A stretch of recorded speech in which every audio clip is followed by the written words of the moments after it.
Amahoro nshuti mwene data dukurikiranye ku Mukiranutsi TV, Imana iguha umugisha mu izina rya Yesu. Mwene So Theobald niyo yita ubasuhuza. Mfite ubuhanuzi ariko mbere yuko mbutambutse Imana yampaye reka manze nsome iri jambo ribuherekeza.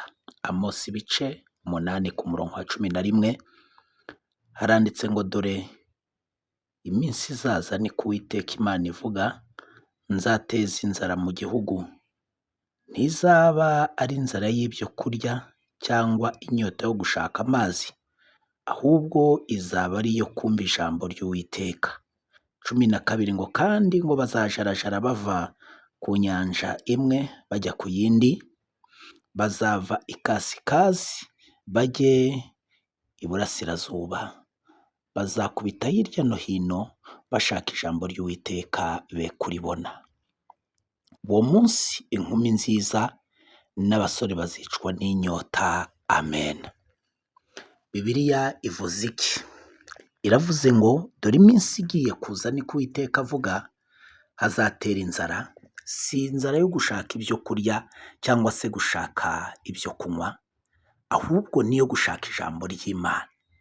Ngo abantu bazajaraja bave hirya no hino bashaka ijambo ry'Imana ariko ntibazaribona. Ngo uwo munsi inkumi nziza zizashaka iryo jambo ariko ntibazaribona. Nshuti mwene data, niba koko amaso yawe atabona, ntabona ko hari inzara y'ijambo ry'Imana ry'ukuri. Abantu bari mu kujarajara ariko igitangaje ni uko ijambo ry'Imana ry'ukuri ntarihari. Ijambo ribwira umuntu kwihana ntaryo.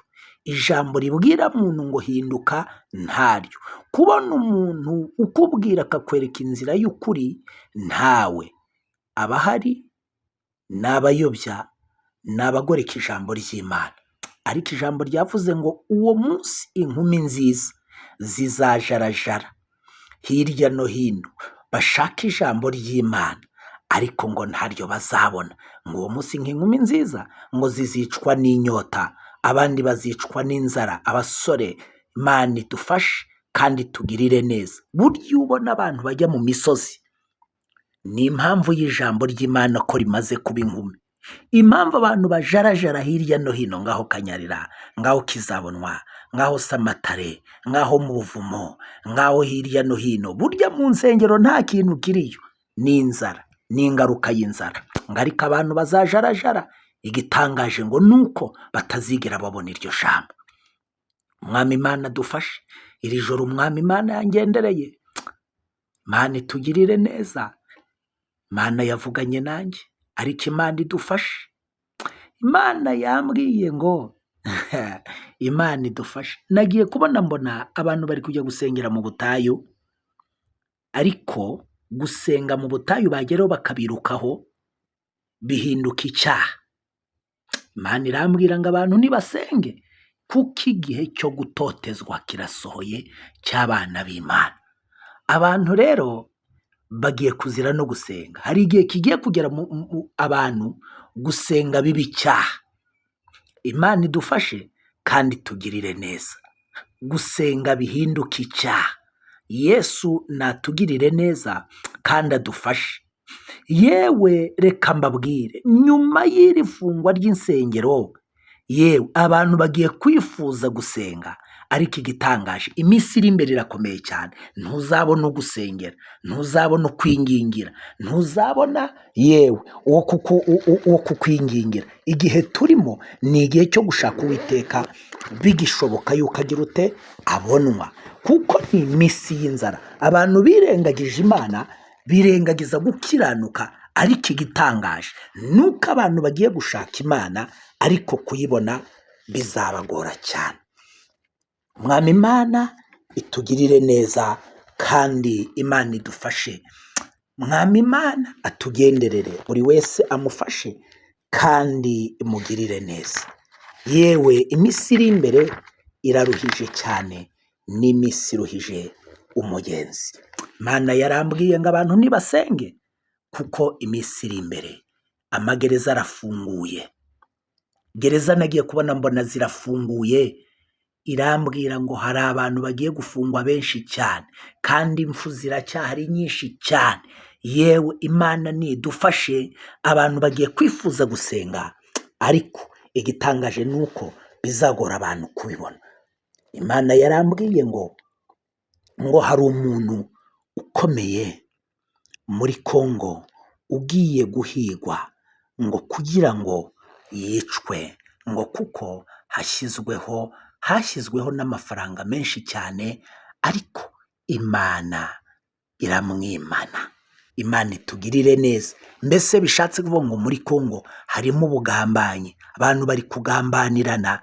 Imana itugirire neza, ahubwo abakongomani bakwiriye kuba basenga cyane kuko Imana iracyatinze muri Kongo. Nagiye mbona muri Kongo hagiye kubaho ibura ry'amazi. Imana idufashe. Kubura amazi muri Kongo, abantu bakayashaka, amazi agahinduka imari.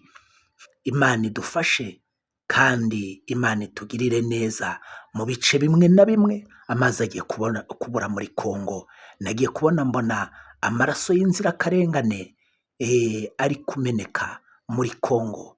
Imana yarambwiye ngo hari abazabibazwa.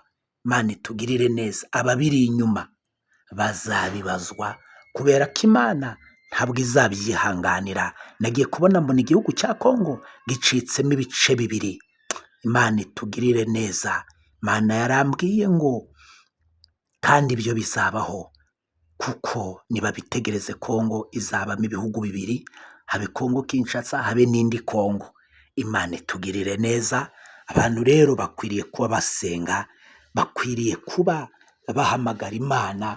Imana ikaza igakora imirimo, igakora ibitangaza. Yewe iyi minsi ni mibi, ni iminsi abantu bari kugambanirana, ni iminsi urwangano rugiye kuba rwinshi, ni iminsi abantu batagikundana, ni iminsi abantu twizirikana twebwe ubwacu, ni iminsi abantu mbese batagikunze Imana mu mitima. Iby'Imana biri kubihira abantu. Yewe reka mbabwire ngo biragoranye ariko amasengesho agiye kuba ingume.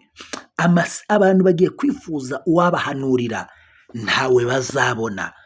Ni iminsi Imana igiye gusubiza agaciro umuhanuzi w'ukuri. Ni iminsi igoranye ariko ni iminsi igiye gusubiza agaciro abakozi b'Imana. Ni iminsi Imana igiye kuvugurura kuko ntabwo izabyihanganira. Yewe ni iminsi abantu bari kugambanirana. Ni iminsi ishyari ribaye ryinshi mu bakozi b'Imana. Ni iminsi ubugome bugwiriye. Ni iminsi abantu bari kurogana mu nsengero. Ni iminsi umuntu agusekera mu kanya akagutera ihembe ry'uburozi akakuroga. Ni iminsi umuntu yewe mbese biragoranye. Ni iminsi abahanuzi bari gusenyana bakagambanirana. Yewe abavugabutumwa nuko ubugome buragwiriye. Ariko reka mbabwire, ni ukuri abantu bagiye kujarajara, bazifuza ijambo ry'Imana. Ni igihe cy'ingumi. Abantu bagiye kugwa isari. Kubera iki? Ni uko ubugwe bugiye kwiyongera kandi cyane. Nshuti mwene data, ni igihe cyo kwitekerezaho, ni igihe cyo kwibaza, ukitekerezaho wowe ubwawe, ukibaza impamvu Imana yakurinze. Ni ukugira ngo ukomeze ibisigaye bidatunganye ubitunganye. Si igihe cyo kurya, si igihe cyo kunywa, ni igihe cyo kwibaza iherezo ryacu, bityo tugakorera Imana nk'abazabibazwa, tugasenga, tukagira urukundo kuko rumaze kuba ingume. Abantu ngo yewe nk'abantu bazajarajara ariko ntibazaribona. Nshuti mwene data, tekereza neza. Yesu aje mwagendana ariko Imana idufashe.